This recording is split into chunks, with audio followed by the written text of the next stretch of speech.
And we're joined by Janice Selby, now author Janice Selby. So, divorcing religion, that is a controversial topic.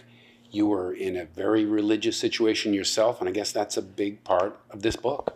Yes, that's exactly right. I grew up in a Pentecostal home in Kelowna, and I believed the Bible was the true and literal, inspired, infallible Word of God. Then I made a foray into Holdeman Mennonite territory, and so then I called myself a Menocostal. I wore a head covering, I homeschooled my children, no TV, no internet for a number of years. I took my faith very seriously. And then one day I just didn't believe anymore. I couldn't make it fit. Right. You talk about trauma from this. Was it traumatizing? Yes, it definitely was, because I lost my identity, my community, and my worldview all at the same time. Things that really I felt made me who I was. Those things helped me to understand my place in the world and who I was. And so when that all dissolved, it was just a huge shock and left a giant gaping void, and I was very vulnerable. And this is the situation with most people who end up losing their faith or leaving their faith. It's a hard row. Right. Mm-hmm. So you talk about religious trauma syndrome. Yes. So that's a thing. Yes, it is. Religious trauma syndrome basically refers to the collection of symptoms that people experience when they have spent a lot of time in a rigid, authoritarian religious home or community. So we suffer losses when we're a part of the community because we're pretty isolated a lot of the time. And then we suffer significant losses when we leave the community as well. So that's what I do now as a registered professional counselor. I work with clients recovering from religious trauma syndrome, and they come from every background: Scientology, Christian, Jewish, Muslim, people from all around the world I work with who are trying to rebuild their lives after suffering religious trauma. Right. So, bringing up this topic, or, heaven forbid, writing a book on it, I think that a lot of the response is going to be, who's this person attacking my religion? And what do you say to that?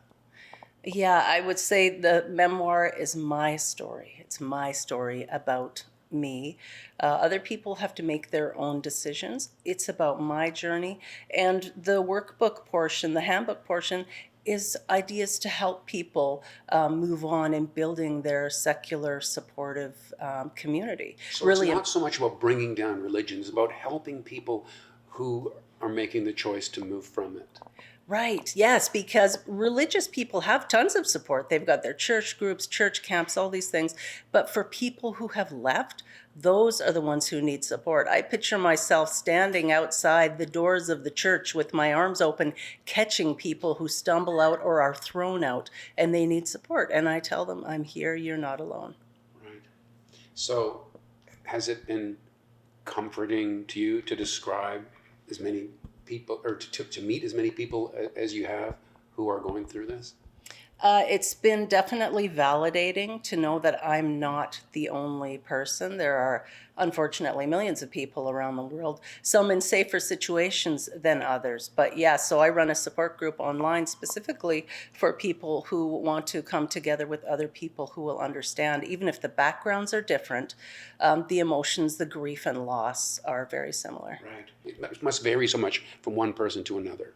It really does. And sometimes I hear from people in parts of the world where they are not safe to share with anybody else that they have rejected the beliefs that they were raised with. And I talk about that in my book. And I take those so seriously. Their lives may be in danger. Often when I connect with someone on Zoom for a consultation, they cry their way through it. I'm the first person that they've ever spoken with openly that will understand the pain of their loss. So for people in our part of the world, it would, they're looking at, all kinds of trauma and maybe being isolated.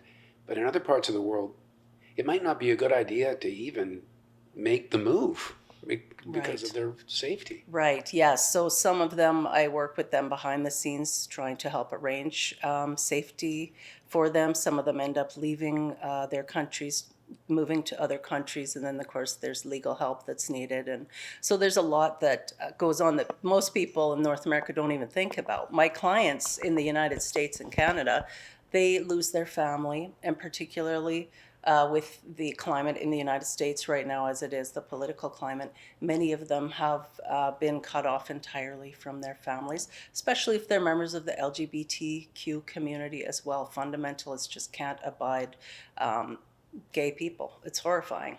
Yeah. So you got this book, Divorcing Religion.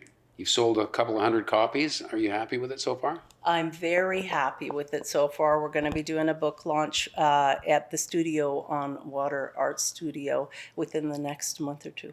All right. So if people want to grab a copy, where are they going to see it? Online. Go to Amazon and type in Divorcing Religion and Memoir and Survival Handbook, and it'll be there for you.